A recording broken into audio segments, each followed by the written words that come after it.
하나님 말씀 보겠습니다. 하나님 말씀은 시편 130편 1절에서 8절 말씀까지입니다. 하나님 말씀은 시편 130편 1절에서 8절 말씀까지입니다. 시편 130편 1절에서 8절 말씀입니다. 여호와여, 내가 깊은 곳에서 주께 부르짖었나이다. 주여, 내 소리를 들으시며 나의 부르짖는 소리에 귀를 기울이소서. 여호와의 주께서 죄악을 지켜보실진데 주여 누가 서리이까? 그러나 사유하심이 주께 있으면 주를 경외하게 하심이니이다. 나 곧 내 영혼인 여호와를 기다리며 나는 주의 말씀을 바라는도다. 파수꾼이 아침을 기다림보다 내 영혼이 주를 더 기다리나니 참으로 파수꾼이 아침을 기다림보다 더하도다. 이스라엘아, 여호와를 바랄지어다. 여호와께서는 인자하심과 풍성한 속량이 있음이라. 그가 이스라엘을 그의 모든 죄악에서 속량하시리로다. 아멘. 말씀 제목은 신앙의 물러남에서의 회복입니다.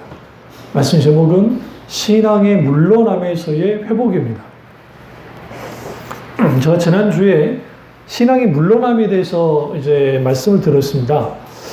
우리가 신앙의 물러남은 그리스도인들만이 경험하는 것이고, 그 신앙의 물러남들이 우리가 늘 그냥 영적으로 성장하면 좋겠지만 이렇게 저렇게 이런 문제 저런 문제, 이런 아픔, 이런 고통, 그 속에서 신앙이 뒤로 물러날 때가 있습니다. 신앙이 물러나는 이유는 다각 여러 가지지만 대부분이 신앙이 물러나게 된 근본적인 원인은 죄 때문이고, 그 죄가 우리 가운데 이제 자리 잡기 시작할 때 우리는 비로소 하나님께로부터 이제 멀어지기 시작하고, 그 시작은 마음으로부터 하나님을 멀어지고, 그리고 수많은 은혜의 정서들, 그러니까 하나님께로부터 주어졌던 것들이 그렇게 이제 좋게 느껴지지 않고 즐겁지 않아요. 내가 그렇게 하나님을 사랑했었는데 사랑도 식어져 버리는 그런 상태가 신앙의 물러남의 상태입니다. 그 신앙의 물러남을 하나님이 뒤로 물러나는 것을 하나님이 기뻐하지 않는다고 말씀하셨고, 그 물러남 이후에는 있게 되는 것은 멸망이기 때문에 그리스도인들은 반드시 내 신앙이 뒤로 물러남의 상태에 빠지지 않도록 부단히 자신의 영적 상태를 살펴야 되고 하나님과의 관계를 최우선해야 됩니다.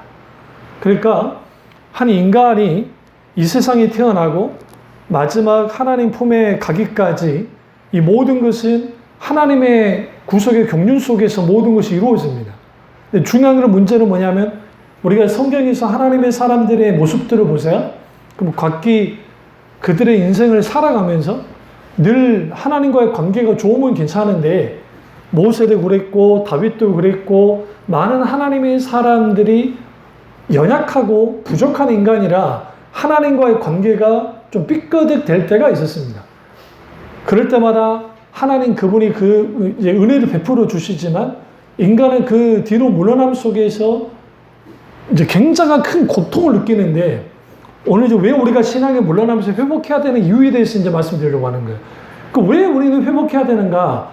신앙이 물러남에서 회복되지 않으면 우리는 계속 짓눌리게 되고 우리는 고통 가운데 있게 됩니다. 그러니까 이 세상이 고통에 대해서 이해할 때에 종교적으로, 세속주의적으로, 기독교 신앙의 관점으로 여러 관점으로 볼 수가 있어요.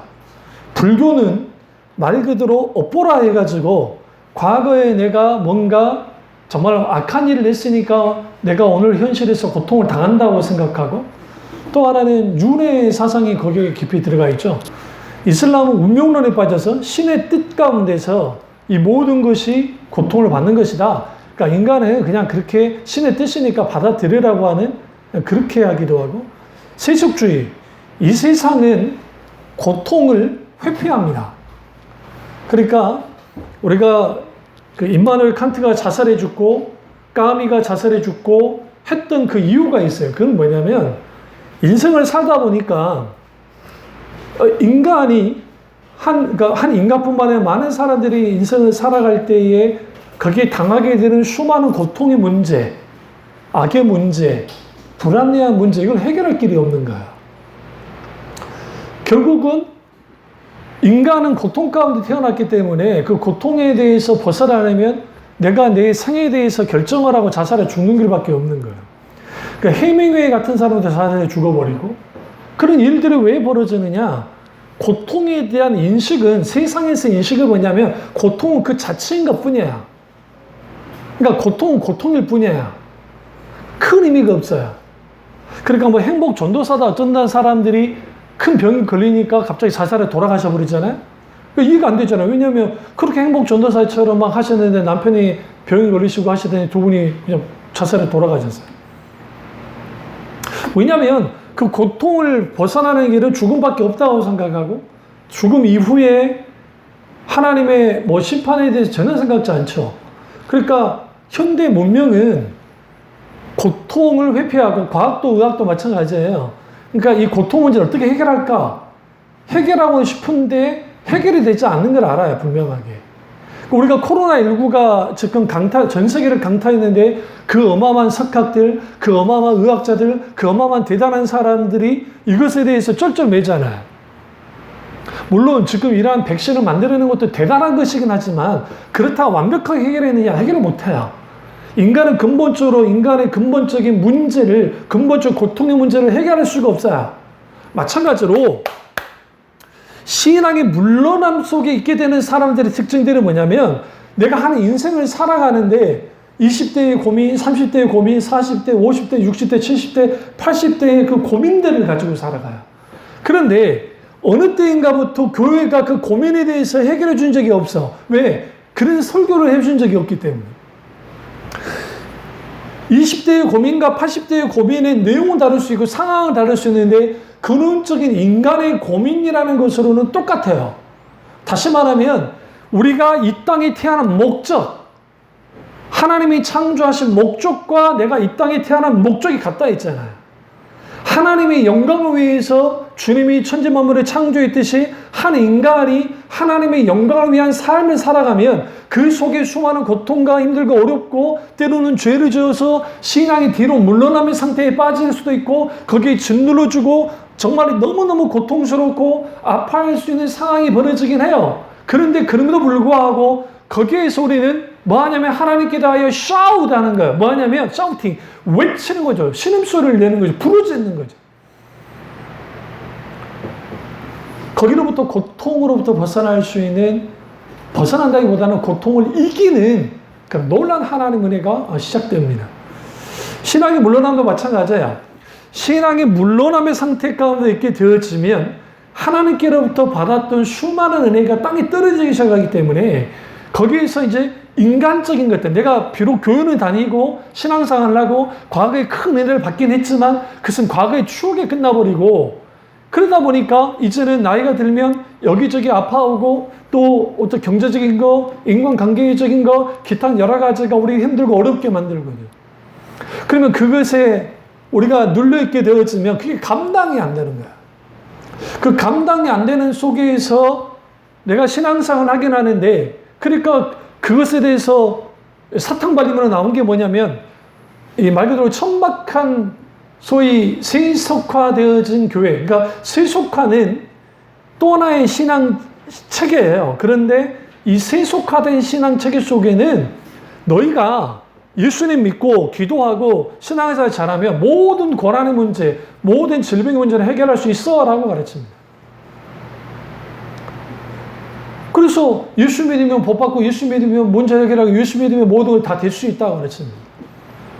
그러다가 어떤 자기들 교인들 중에 문제가 발생되잖아요. 그러면 당신이 그런 것은 당신 믿음이 문제가 있었기 때문에 그런 것이다 라고 추측하면 되는 거예요. 여기서 어떤 함정에 빠지냐면 우리가 고난의 문제, 고통의 문제에 대해서 이해할 때에 이걸 이제 신종론의 문제, 변증적인 관점에서 깊이 들어봐야 되는데 강단에서 이런 설교가 없을 뿐만 아니라 이런 책을 읽어본 적도 없고 목사님들 깊이 생각지도 않고 있으니까 놀라운 것은 오늘날의 현대인들이 고통의 문제 앞에 딱 섰을 때 취약해요.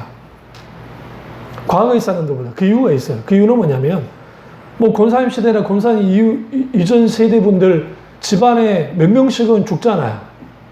안 그렇습니까? 형제분들. 우리 어머니도 우리 어머니 위에 형제가 죽고 있으니까.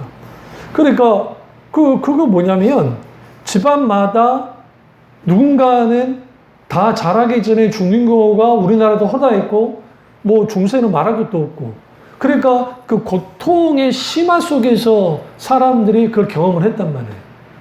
그러다 보니까 우리는 이제 불교 영향을 받았으니까, 불교는 모든 것이 무로 돌아가니까 그게 이게 없는 거 취급하면서 그냥 그렇게 살아가면 된다. 결국은 흙에 봐서 흙으로 돌아가는 게 인생이니까 그렇게 되면 된다는 식으로 사람들에게 위안 아닌 위안을 줬다고요. 그러니까 체험하면서 사는 거야.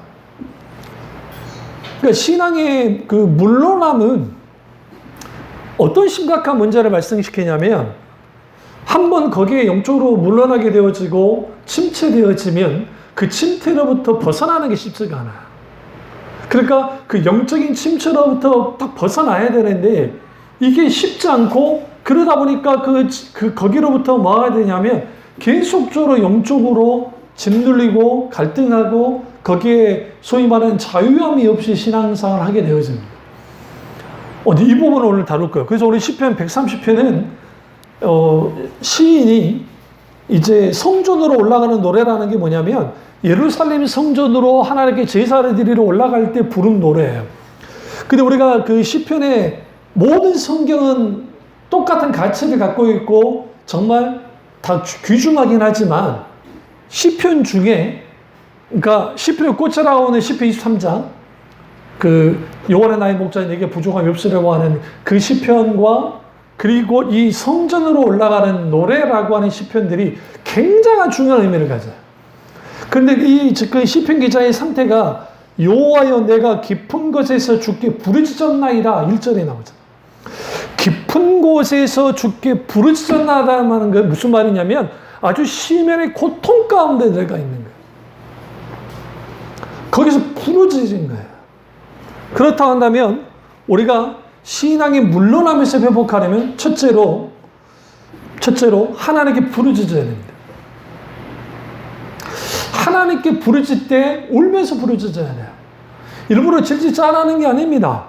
나의 이 비참함과 나의 이 연약함과 나의 이 덧없음을 하나님께 가지고 나아가야 돼요.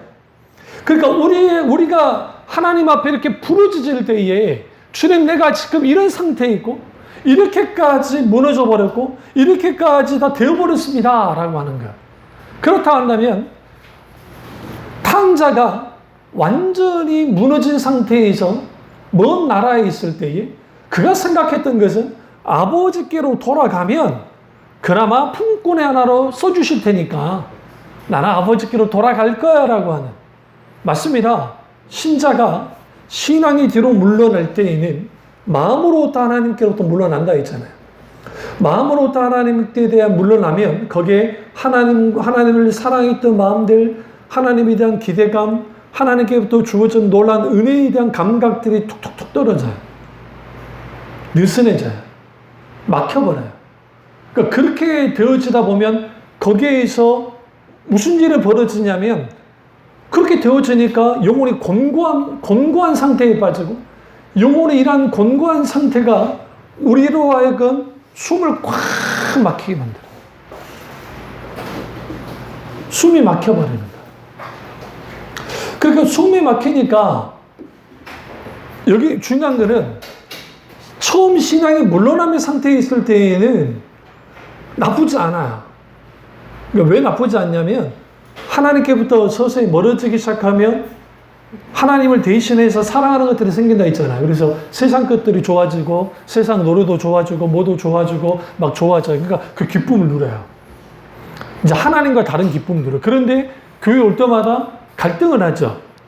그리고 뭔가 좀 찝찝함, 뭔가 좀 눌려짐들이 있기 시작해요.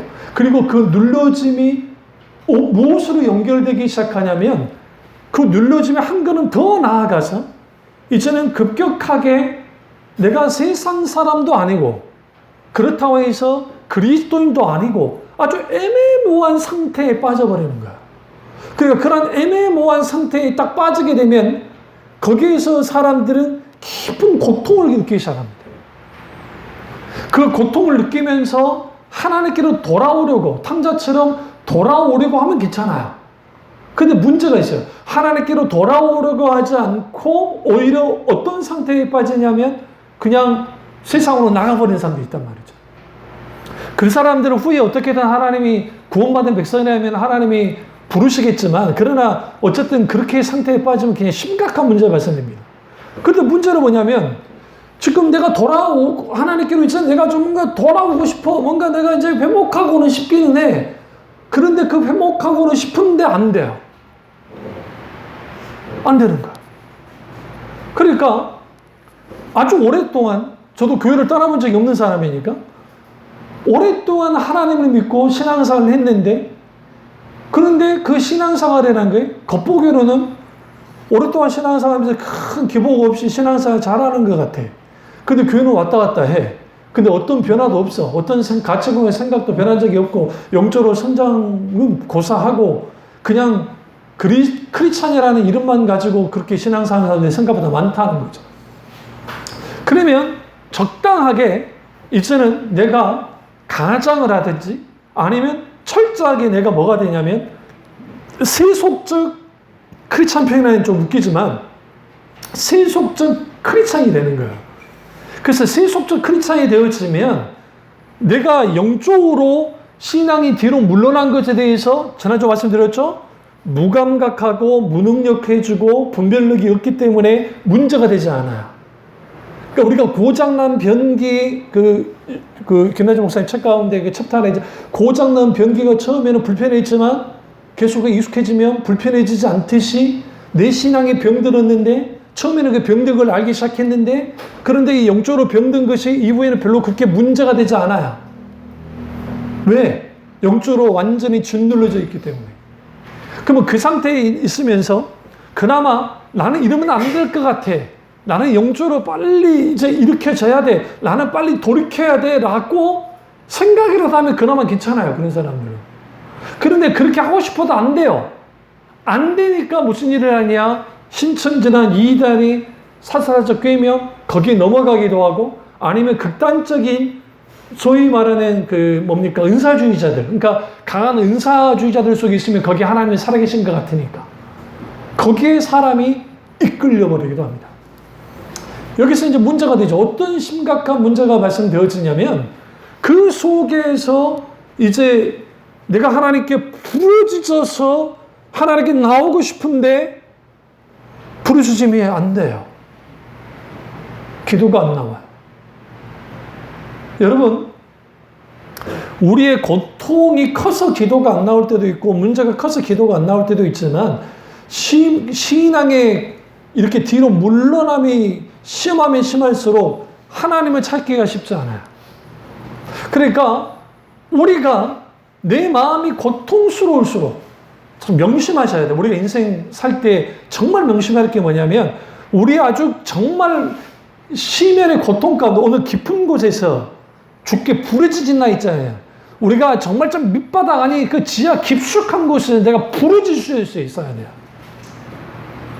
그러면 거기로부터 신앙이 물러나면서 회복하는 일들이 거기로부터 시작되는 거예요. 그래서 우리는 하나님께 울어야 돼요. 울어야 돼. 잘못된 게 아니에요. 하나님 그분을 찾으면서 나의 상황과 환경과 여건과 모든 인간은 결국은 하나님 없이는 존재할 수 없는데 존재할 수 있다고 생각하며 살았기 때문에 그렇게 살아간 거예요. 결국은 그리스도인은 신앙이 물러남의 상태가 얼마만큼 위험한 것인지 바로 뒤에 이제 한 발짝만 뒤로 물러서면 천기 낭떠러지가 있는데 하나님께서 우리를 끝까지 붙들고 있으니까 떨어지지 않았을 뿐이지, 그러나 거기에서 계속적으로 뒤로 내가 물러서 버리면 천기 낭떠러져 떨어져 죽어버리는 거죠. 그래서 신앙이 뒤로 물러나면 거기에 멸망하게 된다고 주님 말씀했던 게 그 경고의 말씀이 그냥 나온 게 아니에요. 그렇다 한다면 신앙이 물러나면서 회복하려면 오늘 계속 말씀드리지만 부르짖어 기도해야만 합니다. 하나님을 찾아야 돼요. 내 중심을 찢어야 돼요. 나와야 돼요. 고통이 주는 우리 속에 있는 고통, 이게 신앙의 물러남 속에 있게 되는 고통이든 어떤 것이든, 그게 죽음의 고통이든 그게 질병의 고통이든 아니 기타 등 여러 가지 고통이 그 고통 가운데 있게 될 때에 그 고통은 결국은 슬픔이고 두려움이고 아픔이고 고통 그 자체입니다. 그러니까 나사로가 죽었을 때 예수님이 그에게 4일 만에 오셨고 그리고 주님이 같이 우시죠. 성경에 민망히 여겼다는 표현 썼어요. 우리 성경에는 민망히 여겼다고 하는데 성경에서 뭐냐면 불쌍히 여기신 거예요. 긍휼이 막 일어나는 거예요. 그리고 다시 살리십니다. 근데 여기서 우리는 살렸다는 데 너무 집중을 하는데 살리신 것은 굉장히 집중할 만해요. 그런데 더 중요한 건 뭐냐면 그 죽음 앞에 섰을 때 모두가 끝났잖아요. 모두가 슬픔 속에 있잖아요. 모두가 고통 가운데 있었잖아요. 근데 주님이 거기서 나사로를 살렸어요. 그러니까 죽음이 생명으로 바뀌었고 슬픔이 기쁨으로 바뀌었다는 거죠. 그런데 그 나사로는 부활한 건 아니에요. 재생한 것 뿐이지. 그는 결국은 언젠가는 주님 품에 가야 될 사람이었어요. 그것을 통해서 예수 그리스도 그분이 부활의 주님이 되신다는 사실을 분명하게 드러냈어요. 여기서 우리는 뭘 할 수 있냐면 우리는 하나님께만 초점을 맞추고 주님께 부르짖어야 돼요. 찾아요. 그래야 신앙이 물러남으로부터 회복되고, 두 번째는 어디서부터 신앙의 물러남이 시작됐는지를 파악해야 돼요. 내가 언제 어떤 식으로 어떻게 내 신앙의 물러남이 있었는가. 많은 경우에 신앙의 물러남이 있게 되는 것들은 여러 가지가 있습니다. 대표적인 게 삶의 균형을 맞추지 못하면, 그러니까 우리가 영적으로 아무리 내가 기도 생활을 잘하고 교회에서 막 밤마다 기도하고 새벽까지 기도하고 성경 열심히 읽어도 신앙이 물러난 상태에 있을 수 있어요. 사람들이 착각하는 게 예배 생활 열심히 하고 봉사 열심히 하고 기도 생활 열심히 하고 설교도 열심히 듣고 그리고 뭐 말씀도 열심히 읽는다고 해서 신앙이 물러남의 상태에 빠지지 않느냐? 빠진다니까요. 왜 빠지냐면 그러한 것은 그 사람의 기질과 그 사람의 어떤 성품이나 그런 것에 의해서 가능할 수 있어요. 그게 외식으로도 가능할 수 있고 의지로서도 가능할 수 있고 오류도 가능할 수 있어요. 근데 뭐가 문제냐면 바리새인들이 누구보다 열심히 있던 사람들이었어요. 근데 그들은 영적으로 성령의 기름 부음을 임재를 경험한 적도 없고 하나님을 믿지도 않았다 했어요. 예수 그리스도를 믿지도 않았어요. 그들은 영적으로 피폐한 사람들이고 하나님께로부터 아주 물러나 있던 사람들이에요. 멀어져 있던 사람들이에요.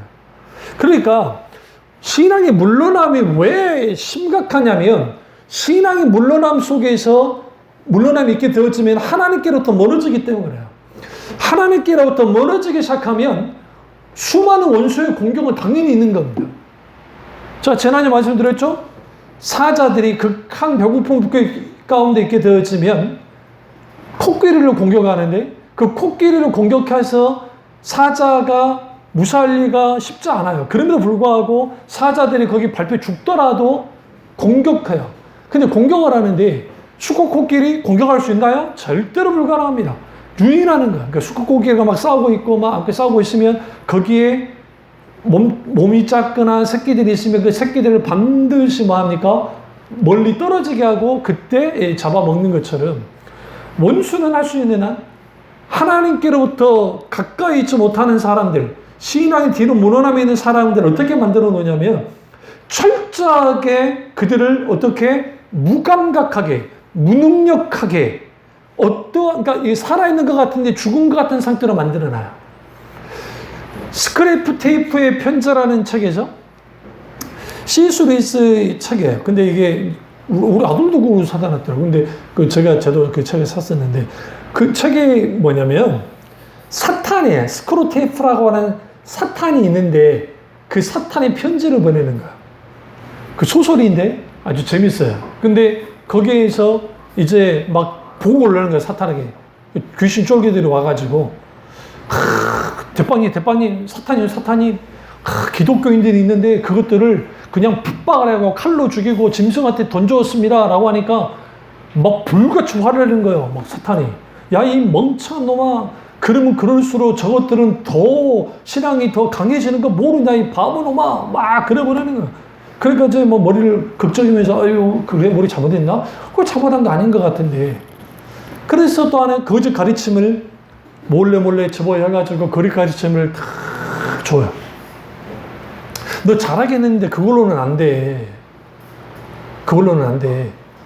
그러니까 눈에 봐도 너무 거짓 가르치며 어느 정도 통하는 안 통하는 이 바보 자식아. 거기는 기독교에서 깨어있는 사람들이 그 부분에 대해서 너무너무 잘하니까 그거 다 막을 거 아니야. 그러니까 이단이나 막 그런 걸 통해서 그런 거지. 그럼 뭐가 필요할까 하니까 한 나이 든 귀신이 마귀가 와가지고 귀신이 이런 거죠. 다 네 하고 싶은 거 다 해라 해줬다는 거야. 편하게 할 거 다 해. 괜찮아 다 해. 그리고 나한테 하고 아니라고 게으르게 만들어 놓으니까 그들이 알아서 타락하다는 거야. 무슨 말인지 아세요?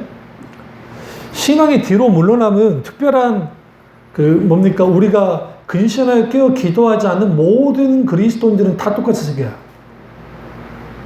여기서 자유로울 수가 없어요.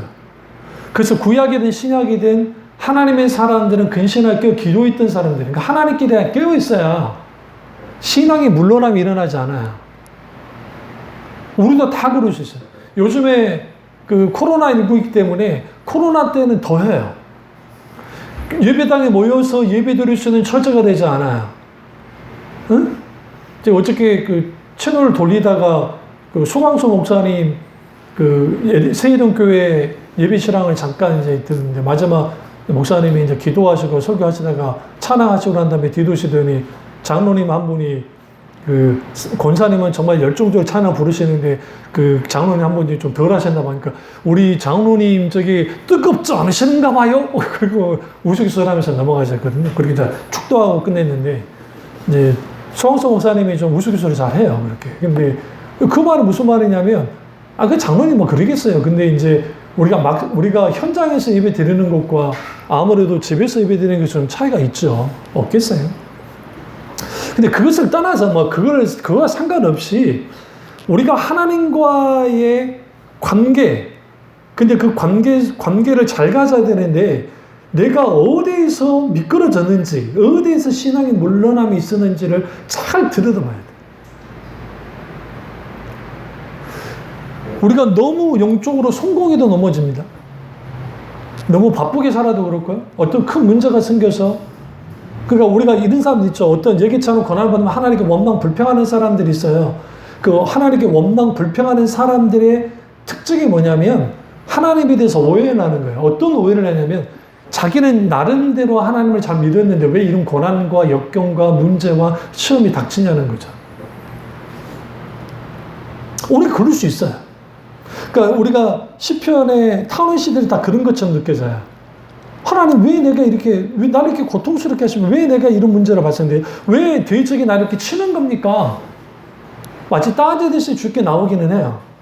근데 우리가 잘 들여다봐야 돼요. 뭘 들여다봐야 되냐면 하나님과의 관계를 계속적으로 갖고 있던 사람들의 탄원과 하나님과의 관계의 끈이 느슨해진 사람들의 그들의 하소연은 완전 달라요.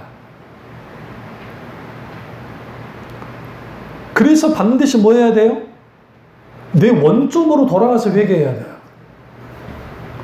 왜 광야 이스라엘 백성들을 광야로 이끌었다고 생각하세요? 좀 이상하지 않으세요? 다른 거 많잖아요. 차라리 이런 나라 저런 나라 돌아다니게 하면 되는데 왜 광야에 있을까 하필이면? 근데 우리가 지도를 딱 펴놓고 보시면 40년 동안 광야를 돌았던 지도가 예전에 우리 성경에는 관주 성경이나 그런 데는 막 지도들이 있어가지고 그런 지도가 막 있었어요. 근데 그걸 보시면 이집트에서 출애굽을 해서 그러니까 출애굽을 해서 광야로 들어오잖아요. 그 루트를 몇 번을 돌아요. 이 말은 무슨 말? 원점으로 왔다가 또 원점으로 돌고 원점으로 도는 거예요. 뭐 할 때까지? 그들이 온전히 하나님의 자녀와 백성이 되기까지. 날마다 우리 자신이 자기를 조종하는 일들이 계속적으로 있어야 돼요. 제가 말씀드렸잖아요. 나사의 어마어마한 석학들이 로켓을 쏴서 달에까지 궤도까지 올리는데 그러니까 그 달에 착륙한 것도 아니고 궤도로 들어가게 하는데 2만 번의 수정을 한다고요. 그것도 슈퍼컴퓨터로. 아니 2만 번 수정 안 해도 될 것 같잖아 우리 생각에. 잘 계산해가지고 팡 쏘놓으면 알았어요 조정해서 하면 될 것 같은데 그게 거기가 가는데 2만 번 수정을 해요. 하물며 우리는 매일매일 하나님께 수정해야 돼요. 근데 우리가 어디서부터 넘어지는지 어떻게 알 수 있느냐? 우리는 잊어버리니까. 그러니까 성령님께 구해야 돼요. 성령님, 내가 어디서 미끄러졌습니까? 어떤 상황에서 내가 이렇게까지 뒤로 밀려났나요? 물으셔야 돼요. 그리고 지금 당장 내 자신이 수정해야 될 것들, 전환해야 될 것들이 있으면 하나하나씩 전환하셔야 됩니다. 전환하고 조정해야 돼요. 그 조정함이 없이 영적으로 회복한다는 건 불가능해요. 그래서 많은 사람들이 영적 침체에 빠진 상태에서 왜 회복을 못하느냐? 하나님 은혜는 구해요. 내가 예배 드리고 기도하는 거 성경 안 읽었던 성경도 있고 기도 생활도 하고 예배도 드려. 그런데 이상하게도 근본적으로 회복이 하지 않는데 왜 그럴까라고 하면 우리가 마음으로부터 먼저 하나님을 떠난다 했잖아요. 중심으로부터. 그 중심으로부터 떠났을 때에 내가 걸러 넘어지는 것들이 있어요. 성령에게 분명하게 그걸 만지셔야 돼요. 그래야 해결이 돼요. 그게 문제 해결이 된다고요. 다윗 시대에 갑자기 기근이 들었어요. 기근이. 그럼 그 성경에서는 비를 누가 내려요? 하나님이 내리신다 했잖아요. 단비를 내리신다고. 그런데 이상하게도 막 기근이 들어서 이게 다윗과 또 하나님의 사람들 하나님께 기도를 하는데 이게 무슨 문제인가 도대체 했더니 하나님께서 선지자를 통해서 뭐라고 하냐면 사울이 기브온 족속들 여호수아에게 의탁했다. 항복하고 의탁했던 기브온 족속들 학살한 일이 있었어요. 그가 왕에 있을 때. 학살을 한 거야. 근데 하나님이 그 학살한 일로 사울 때는 가만 계시다가 갑자기 하나님이 다윗 어느 시점에 갑자기 주님의 기근을 내렸단 말이에요. 그러니까 하나님께서 뭐라고 명령하시냐면 사울의 아들들을 잡아다가 죽여라 했다. 그래서 그동안 관대하게 다윗이 남겨뒀는데 사울의 아들 그 대신 요나단의 후손들은 건들지 않았어요. 다윗이. 그리고 사울의 아들들 그 아들들을 그 자손들을 잡아다가 죽이니까 비로소 거기에 비가 내리는. 구약에서 하나님이 어떤 영적으로 회복시킬 때, 그러니까 우리 앞에 어떤 가로막는 것이 있고 어떤 문제가 생기고 영적으로 뒤로 물러나는 상태에 있을 때 우리는 분명히 어느 시점인가 있어요. 분명히. 그렇다고 한다면 성령님께 내가 하나님 언제 미끄러졌는지 언제 뒤로 물러났는지를 계속 구해야 돼요. 그게 관계의 문제일 수 있어요. 사람과의, 내 가족과 내 형제 자매와 내 부모와 내 남편과 아내와 누구 아니면 기타 어떤 다른 사람과 그게 내게 문제가 될 수도 있고 아니면 또 다른 거 나의 나태함과 아니라 아니면 내 죄 때문에 기타는 여러 가지 있어요. 그것을 분명하게 알고 하나님께 회개해야 돼요. 정말. 회개할 때 거기에 주신 하나님의 은혜가 우리의 심령에 딱딱하게 굳어진 것들을 깨뜨리는 거예요. 그래서 신앙의 물러남의 회복은 심령으로부터 먼저 생겨요. 그게 전적인 회개로 이어질 때 거기로부터 분명하게 우리가 회복되고 그리고 세 번째는 하나님과의 관계로 가로막는 것들을 제거해야 돼요. 오늘 시편 130편 4절에 보면 그러나 사유하심이 주께 있으면 주를 경외하게 하심이니이다. 여기서 사유하심이, 죄 용서하심이 주께 있다라는 거예요. 여기서 우리가 참 재밌잖아요. 주님, 나의 부르짖는 소리에 귀를 기울여 주십시오. 2절에 주여 내 소리를 들으시며 나의 부르짖는 소리에 귀를 기울이셔서 여호와여 주께서 죄악을 지켜보실 텐데 주여 누가 서리이까? 그러나 사유하심이 죄사함이 주께 있으면 주를 경외하게 하심이니이다. 우리는 죄 용서받음이 우리 속에서 매 순간순간 일어나야 돼. 어떻게 죄 용서받습니까? 하나님께 회개해야죠. 우리의 불안함, 우리의 연약함, 말로 지은 죄, 생각으로 지은 죄, 습관적으로 지은 죄, 우리가 어떤 기타 등등 모르고 지은 죄, 알고 지은 죄 등간 하나님 앞에 회개하고 돌이켜야 되는데, 여기서 중요한 것은 그 사유하심이 주께 있는데 주를 경외하게 하심이니라. 다시 말하면 우리가 하나님과의 관계를 그러니까 맡고 있는 것들, 그것을 제거하는 것은 결국은 하나님과의 관계를 막는 것을 제거하고 제거함 속에서 우리는 비로소 하나님께 경외하게 돼 있어요. 경외한다는 것은 그분을 사랑하고 그분을 뭐 하는 거예요? 그분을 두려워하는 거예요. 두려워함으로, 사랑함으로 두려워하는 거예요. 그런데 사랑함으로 두려움을 통해서 그 속에서 주어지는 하나님의 놀랍게 회복케 하심. 그 은혜가 우리 가운데 있다는 사실입니다. 그래서 하나님과의 관계를 막는 것들을 제거하는 것은 우리에게는 필수적으로 필요해요. 대표적인 게 우리의 라이프 스타일을 바꿔나가야 돼. 오늘날의 현대인들이 하나님을 깊이 찾을 수 없게 만들어졌어요.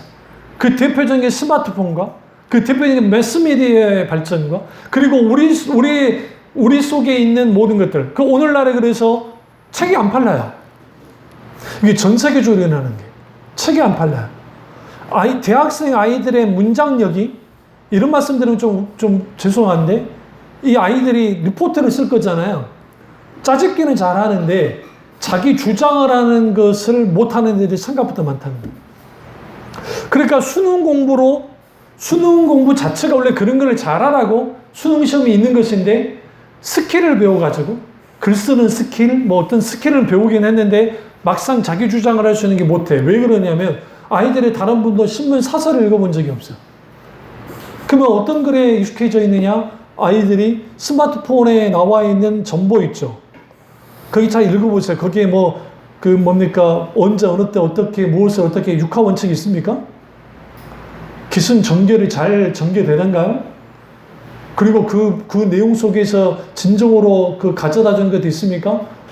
그거 없이 그냥 정보만 그것도 훑고 하는. 제가 버스를 타고 가는데 어떤 20단 중반 되는 어떤 아가씨 하나가 웹툰을 보는데 저는 정말 놀랐어요. 나는 앉은 키가 키니까 보는데 이러면서 봐. 무슨 말이냐면 글씨를 읽어야 될 거 아니야. 우리는 불가능하지. 우리는 보고 이렇게 할 것 같은데 탁. 무슨 말이냐? 이 친구가 그림만 본 것 같진 않아요. 내용도 본 것 같아. 그러면 그 웹툰의 내용은 어떤가 깊이 생각하는 글일까요? 절대로 그는 못 읽겠죠?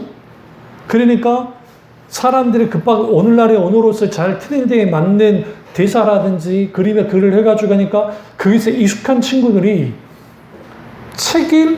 깊이 사면의 책이 안 팔려요. 그러니까 김나주 목사님이 신간 책 가운데 하나가 깊이 생각지 않고 읽을 수 있는 책을 내셨어요.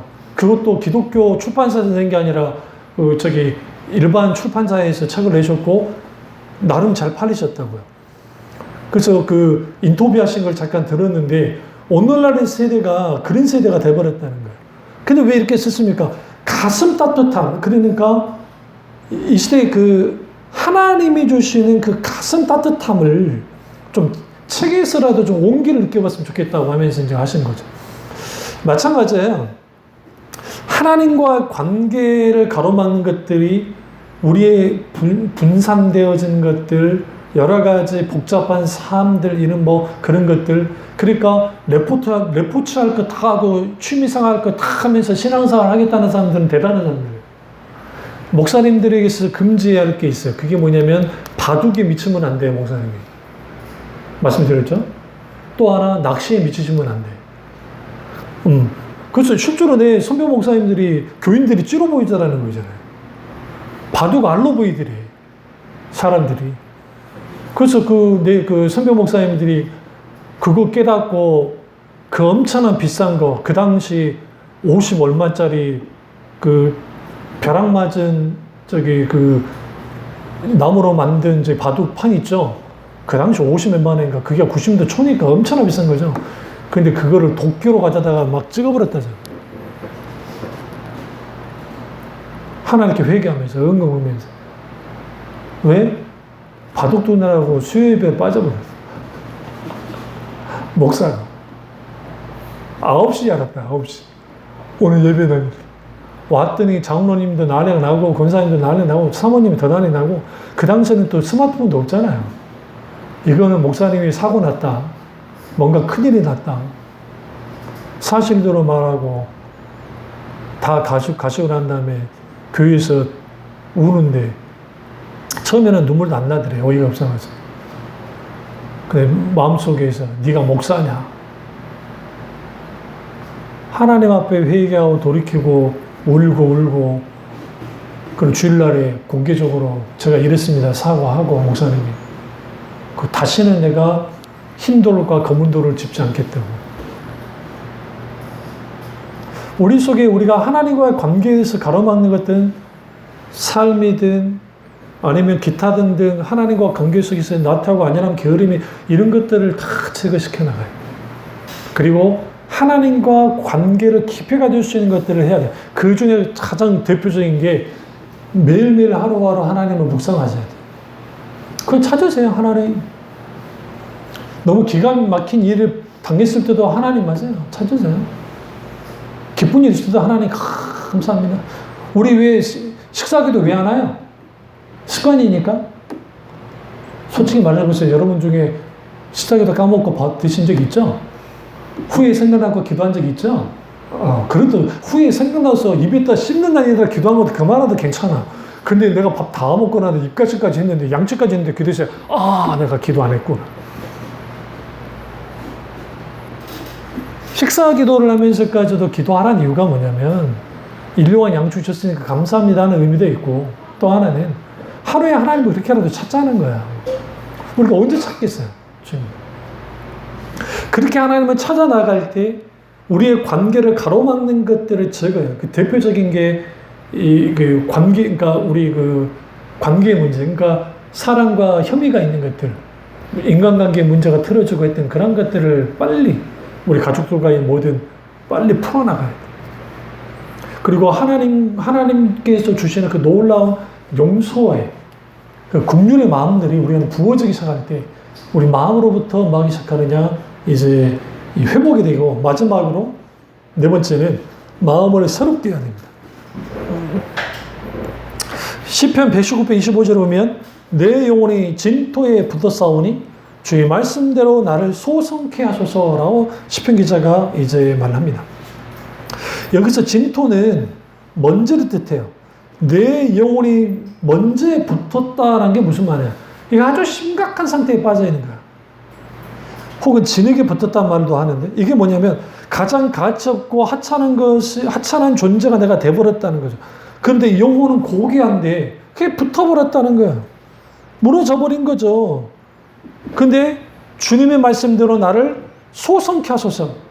그래서 여러분이 너무 힘들고 어려울 때, 마음이 무너질 때, 내가 나사렛 예수 이름으로 하노니 내 영혼아 일어날지어다 선언하셔야 돼요. 왜냐하면 시편에 내 영혼아 어찌하여 낭망하며, 내 영혼아 내 속에 불안해하는 거 하면서 하잖아요. 시편 42편이나 막 그러잖아요. 그것처럼 내가 나사렛 예수님은 내 영혼아 깨어날지어다. 내 영혼아 일어날지어다. 때로 우리가 살다 보면 마음이 무너지고 힘들고 지치고 힘들고 마음이 멍멍할 때가 있고 무너질 때 많잖아요. 그러니까 그러한 일들이 있을 때에 거기에 탁 쳐져가지고 그렇게 하지 말고, 내가 나사렛 예수 그리스도면 내 영혼아 일어날지어다. 네 속에 불안하게 하는 이 모든 것들아 내가 나사렛 예수 그리스도의 명 안에 물러가라 깨부셔요. 그러한 것들을 부시고 깨뜨리고, 그리고 우리 속에 우리 마음이 하나님의 은혜로서 골고루하게 하나님의 은혜에 계속 노출돼야 돼요.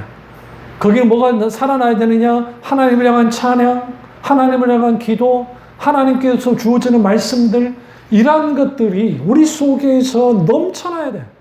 그래서 필요한 게 뭐냐면 우리의 삶의 자리에 가까이 있어야 될 것들, 그것은 말씀과 기도와 찬양이 가까이 있어야 되고, 무엇보다 중요한 것은 매 순간순간 우리의 한쪽 안테나를 하나님께 켜놓고 있어야 돼요. 그리고 그 속에서 하나님께서 주시는 놀라운 큰 은혜를 경험하고, 무엇보다 중요한 것은 우리가 신앙의 물러남 가운데 있을 때 가장 큰 문제가 고독감과 고립감인데, 그 고독감과 고립감 속에 있던 내 마음이 새롭게, 우리가 이제 마음을 새롭게 되어진 일들이 벌어지기 시작하면 그 속에 하나님의 마음이 부어지고, 그 하나님의 마음이 부어지게 되어지면 하나님이 아주 가까이 계세요. 아이들이 키울 때 외국 엄마들이 우리나라 그 포대기, 이게 인기예요. K 물건 중에 호미도 인기지만 포대기. 근데 왜 처음에는 그 아줌마들, 우리나라 어머님들이 포대기 이렇게 하면은 애들이 쑥 빠질 것 같은데 얼마나 지혜로워요. 줄로 밑에를 또 묶어가지고 또 하지 않도록 하잖아요. 근데 애들이 등에 딱 있어서 이렇게 엄마한테 이렇게 있으면 좋고, 그런데 우리 어머니들이 그렇게만 했나요? 안 해요? 얘를 갖다가 싹 돌리잖아요. 그리고 젖도 먹이기도 하시고. 이때 애들이 여기에 엄마 심장과 애 심장이 따갈 때 그 속에 있어의 그 안정감은, 의사들도 말하지만 아주 가장 정말 평안하고도 그런 안정감 속에 있게 됩니다.